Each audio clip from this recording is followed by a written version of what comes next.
haven't told the story in a while, so this should be a lot of fun. We're talking travel nightmares, so we'll see how this goes. I am a terrible traveler. I am a nervous flyer. I'm always worried I'm going to miss my flight, get stuck in traffic, or get randomly selected for security. But my new job makes me travel a little bit more, so recently I've become more relaxed. Unlike my father, who till this day is very particular with his schedule. Always double checks his documents, always checks the time of the flights, and always leaves probably about 45 minutes before he really has to, thinking logically the worst case, he gets a free beer at the travel lounge while he waits. The upside of travel is that you get to see people around the world that you haven't seen in a while. My last trip to New York was exactly this opportunity. Work here and there, but I got to catch up with an old friend of mine. Actually, my oldest friend. The type of guy who would lend you his car and take the train to work so that you can get to your appointments easier in the suburbs. A good guy. On my last night in New York, I hand over the car keys to my buddy and start packing. The temptation of good scotch and good conversation overwhelms me, and I put it away for tomorrow. I'm leaving at 3:30. I have time. The next morning, my friend's leaving for work, so I get up, say my goodbyes, and he heads off. I head back to the couch to pass out for a little while. My alarm goes off at 10 o'clock, and I roll off the couch and I start packing. My father has instilled in me and my sister a very strong idea that you should always check, do you have your ticket? Do you have your ID card? Do you have your passport? And if you don't leave for the airport. So, as always, I go through my head. Ticket. Okay, got my ticket. Oh, my flight's 2:30, not 3:30. Okay, no worries. I got time. I can make it. ID card. Yeah, that's in my wallet. Yeah, I got my ID card. Oh, kind of low on cash, but I just got to get on the train. No worries. Passport. Where's my passport? It's somewhere around here. And then my heart drops and panic instills as I start rummaging through my baggage, looking in every pocket of every article of clothing that I have, even checking my shower stuff, thinking somehow it might have ended up there, but no passport. My passport, my traveler's cards, my driver's license, all missing. And then it hits me. My driver's license. My passport's with my driver's license in my friend's glove compartment. So this is New York and it's 11 o'clock, and obviously it wouldn't be a big deal, but my friend works outside of the city, about an hour outside of the city, in a different state, in the opposite direction I'm meant to be going. I start to panic a little bit. I call my friend and I start doing the math in my head. 11 to 12, 12 to 1, 1 to 2. Will they let me on my flight with about 30 minutes to spare? I let him know the situation, and as only a good friend can, he gets on the page with me right away. This is Mission Impossible. Both of us are hearing the theme music in our heads. Can you sing it with me? Oh! Dun, dun, dun, dun, dun, dun, dun, dun. There you go. All right. This is Mission Impossible. He's busting out train schedules, best routes. I'm kicking my luggage down the hallway, putting on my jacket and my shoes as I'm hopping towards the elevator, and I'm ready to go.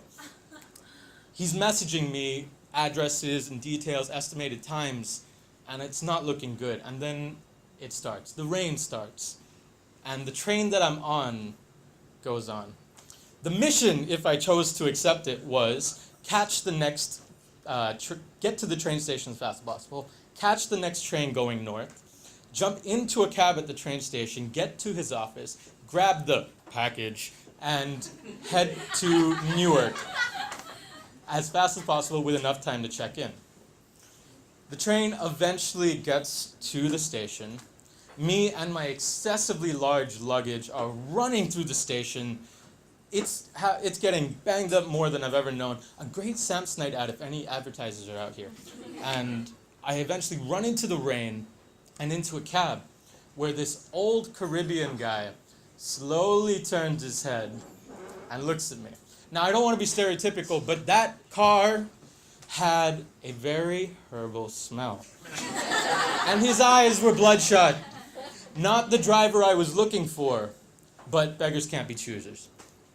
I tell him the address, and he thinks, and he's like, oh yeah, I kind of know what that is. He slowly starts pulling out of the parking lot. He tells me it's about 30 minutes away. As we're about to exit, he's like, hey, you know what? I know this driver. He knows that area really well. You should actually go with him. I guess when you smoke, you get a little slow. So I swapped cabs. Now this new driver is exactly what I needed. This new driver was shaved head, no neck, big tough New Jersey guy. Perfect. This was my muscle for my mission. This was the guy that was going to help me complete it. I let him know the address and we start going. As we go out, I tell him, look, I need to get to Jersey. I need to get to Newark. I laid out the whole mission specs for him, and his eyes light up. He hits the pedal and he starts driving. Mike from Jersey, the cab driver, became my best friend for the next 23 minutes. No, so he drove fast. Actually, he drove so fast, this guy, if they ever made a remake of Drive, this guy should get an interview. He suddenly turns to me with the rain pouring. He turns to me and he's like, dude, it's raining. And I'm like, no shit, Mike. And he's like, no. Weather delays. Ah, Mike is not all brawn, he has some brain. So I call United and I'm navigating the labyrinth that is the automated operator that we all hate, hitting 0 for the life of me, hoping that someone will pick up. Eventually I hear, I'm sorry, sir, there are no delays at Newark Air at the moment. Thank you very much. Oh, that helped. An hour and a half to go. We pull into my friend's office's car park, and I see him standing there, kind of half in and half out of the rain, and he sees the cab pull in. I jump out, I grab the passport from him, and I hug my intelligence officer for the mission, and he gives me this look. This look is like, you're an idiot. How could you let this happen? And then a combination of, well, good luck catching your flight, and have a safe flight home. I jump back in the cab, and Mike's like, let's go. I'm like, yes, let's go. Back on the highway, he informs me that he's never done this route to Newark in less than an hour. He asked me, do I want to go back to the train station, or should I just keep going? Well, what would Tom Cruise do? Not Tom Hanks. What would Tom Cruise do? What would Tom Cruise do? Well, Tom Cruise would keep going. Tom Cruise would go, this is Mission Impossible, we're going to do it. So we head towards Jersey. T-minus 67 odd minutes. I call United again and ask any delays. And they said, sir, slight weather delays at Newark Airport, possible delays to all flights. A glimmer of hope. And then a glimmer of sunlight. The one time I really wanted it to keep raining, and it starts sunshine. It's so bright that Mike has his sunglasses on now. We get off the exit and I see the sign, welcome to New Jersey.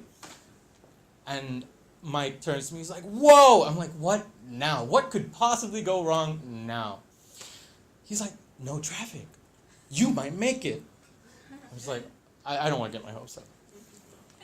T-minus 40 minutes, we pull up to the terminal, and Mike's really excited. He's like, dude, I think you got this. I think we've made it. I think you could get on this flight. You have to get on this flight, man. I'll go talk to them if you can't get on this flight. He's determined to get me on this flight.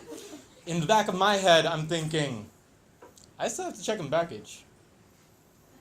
I pull out my wallet, and my jaw drops.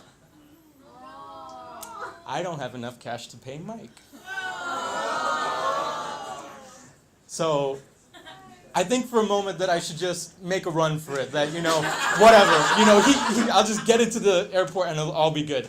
And then I realize my baggage is in the back and I probably wouldn't make it too far. I turn to Mike, buddy, I can't pay you.